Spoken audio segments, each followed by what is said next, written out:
Denver Labor is here to help every worker in the city get paid according to the law.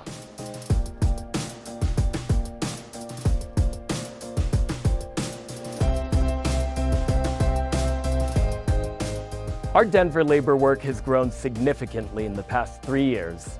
Today, we cover every worker in the city and county of Denver. Our investigators work every day to educate businesses about the minimum wage and wage theft while recovering thousands of dollars for underpaid workers. The Denver Auditor's Office has overseen wage protection laws since the 1950s, but in recent years, our protections and work have increased significantly.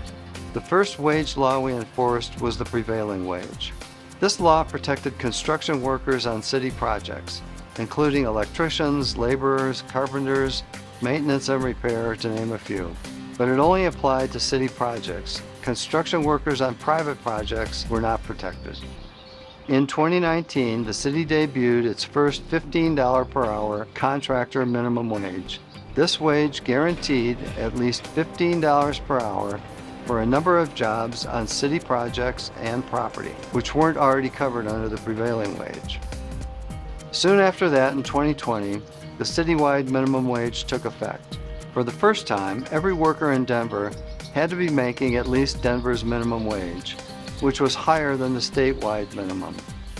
In 2023, the minimum wage rate is $17.29 per hour, with a $3.02 per hour tip credit for the food and beverage industry.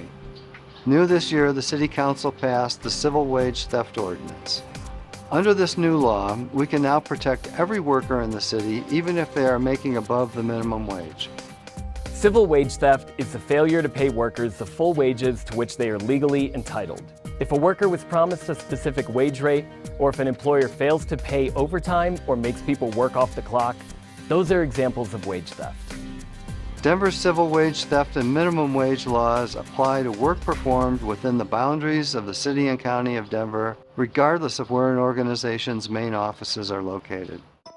Common examples of underpayments we've investigated include national chains not paying the minimum wage, businesses near Denver's borders that did not realize Denver's wage laws applied, and employers outside of the food and beverage industry incorrectly claiming a tip credit.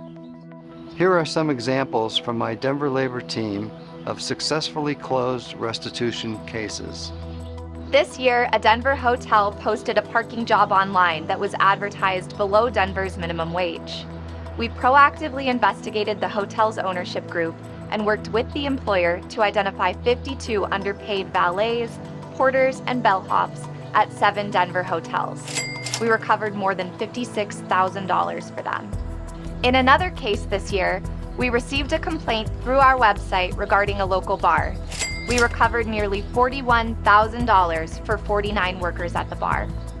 In a prevailing wage case this year, 35 workers at the Denver Zoo received $10,000 in restitution. We found the contractor working for the zoo misclassified the custodial workers as common laborers, a lower pay rate. Our analysts noticed the mistake on the payroll and worked with the contractor to make it right. Anyone can submit a complaint through our online portal. We review every complaint we receive, and we can work with you in English and Spanish. Not every case leads to a large payout, but every dollar matters to workers, and we pursue every single case, large or small. In 2022, the Denver labor team recovered more than $1.1 million for underpaid workers. In 2023, we are already on track to beat that number significantly. If you were underpaid at work and we conducted an investigation, we might have a check waiting for you.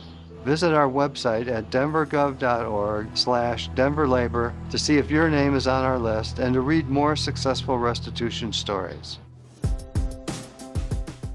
Well, that's it for this episode of Ask the Auditor. If you have a question, submit it to auditor@denvergov.org, and maybe your question will be the next question we answer on the next episode of Ask the Auditor.